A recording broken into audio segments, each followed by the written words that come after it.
Yeah, it's the archivist, y'all.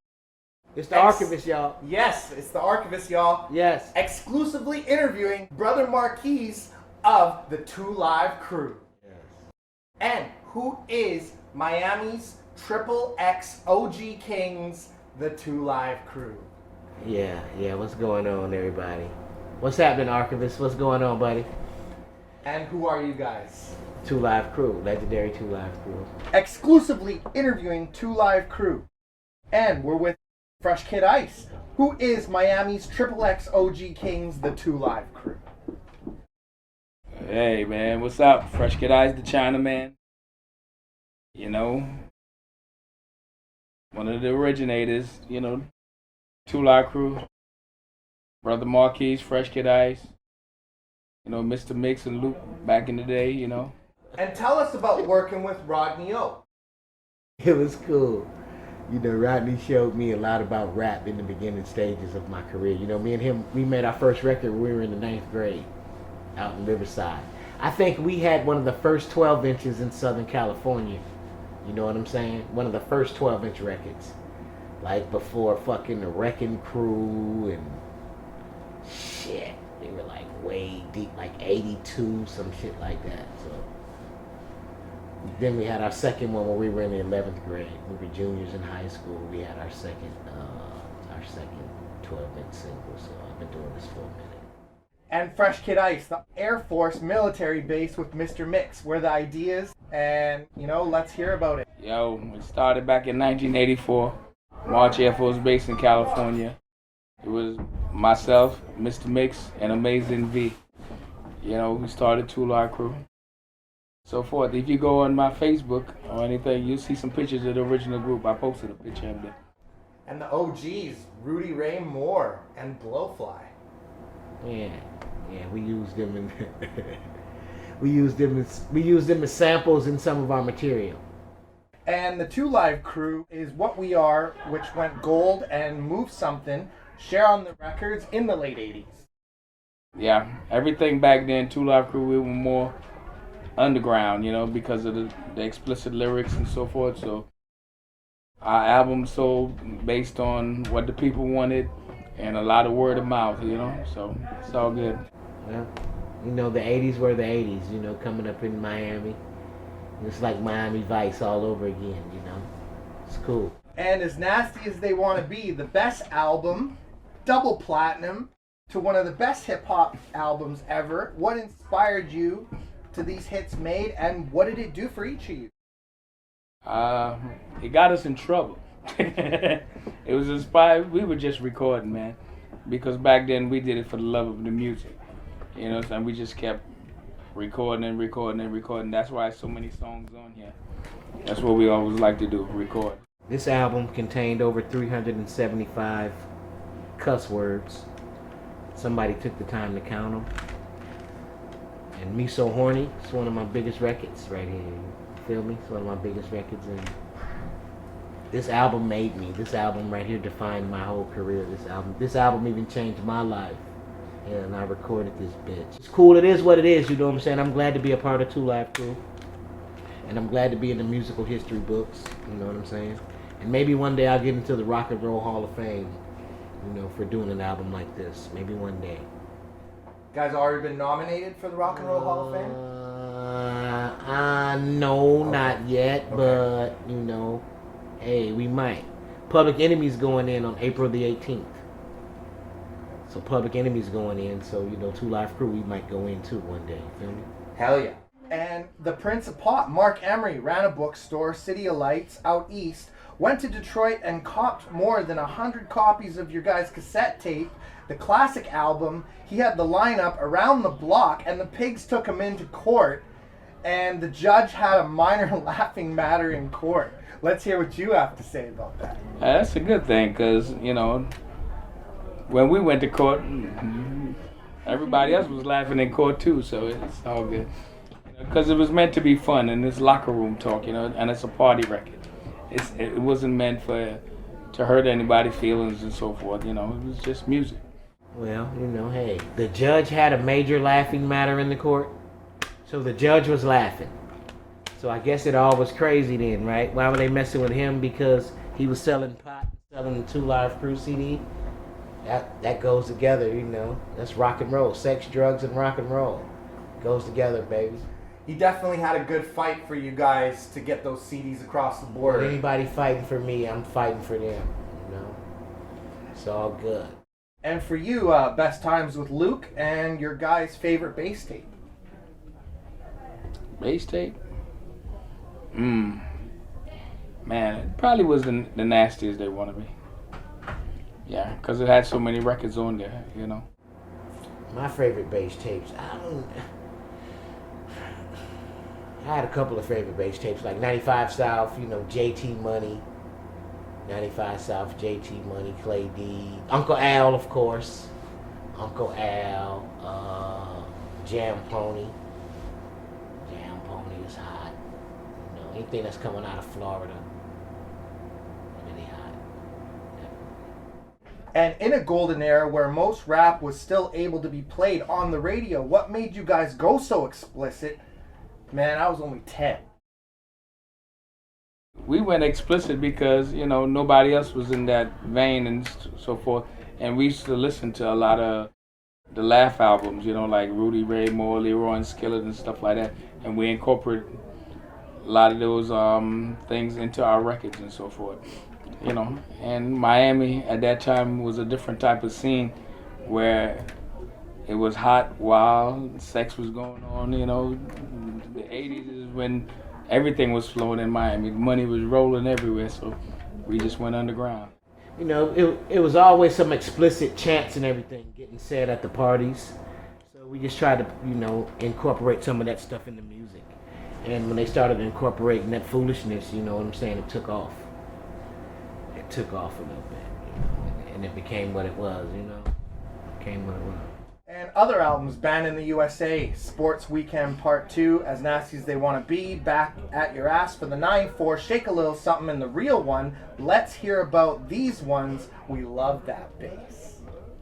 Man, we just kept recording, you know, even through a lot of problems, a lot of the things that the group went through over a lot of different situations, you know, with the label and so on.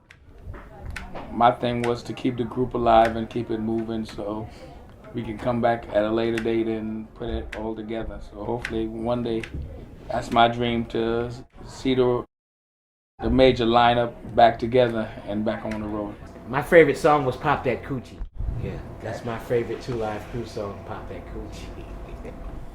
And records, 1 double platinum, 2 platinum, 3 gold, Time Magazine, VH1 honors, Arsenio Hall, Boys in the Hood soundtrack, New Jack City soundtrack, Friday, and Fresh Kid Ice. You got a book? Let us know about it. Yeah, I'm working on my book right now, talking, you know, about my life, everything that went on, you know, from growing up in the Caribbean and so forth, and coming across to the States and so forth, how I got introduced to hip hop and all that stuff, and till present, you know, so. And Just Want to Be Heard.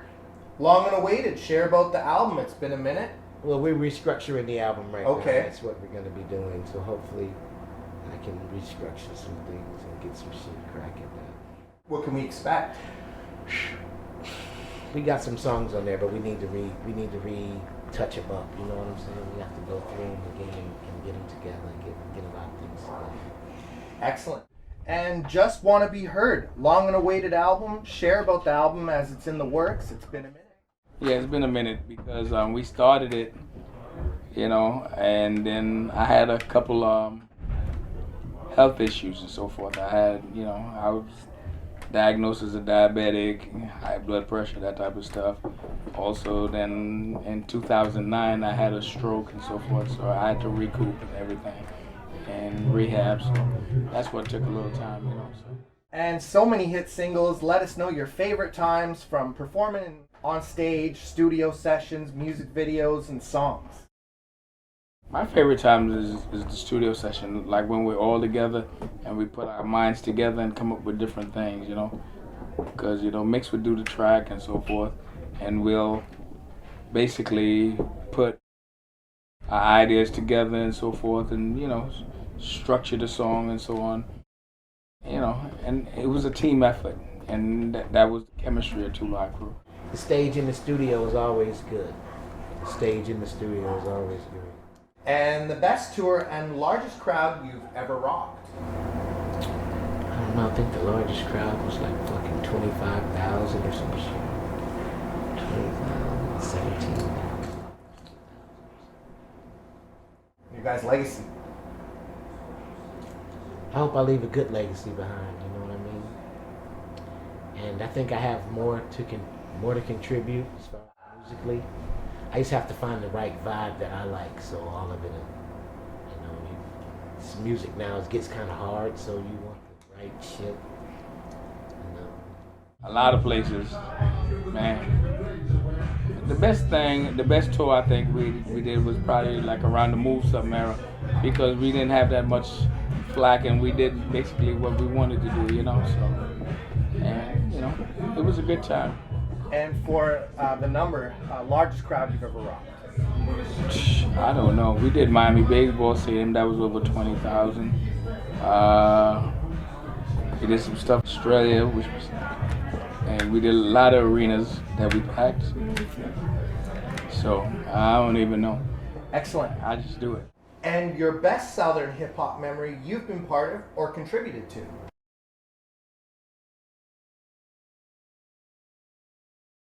That I contributed to? Well, basically, I'm my southern influence. I can just fucking see me all through the South, you know what I'm saying? That's all me out there, you know what I'm saying? That's all me out in the South, you know what I'm saying? That's all my shit. They just slowing it down, you feel me? It's still growing. You know, for hip hop and music, it's some of the groups that I've met during the years and so forth, and you know, like some of the acts that's popping now that came under my wing and so forth, like Flo Rida used to be like one of my hype men and so forth and so on, so you know, so it's all good, you know, that's like my little brother.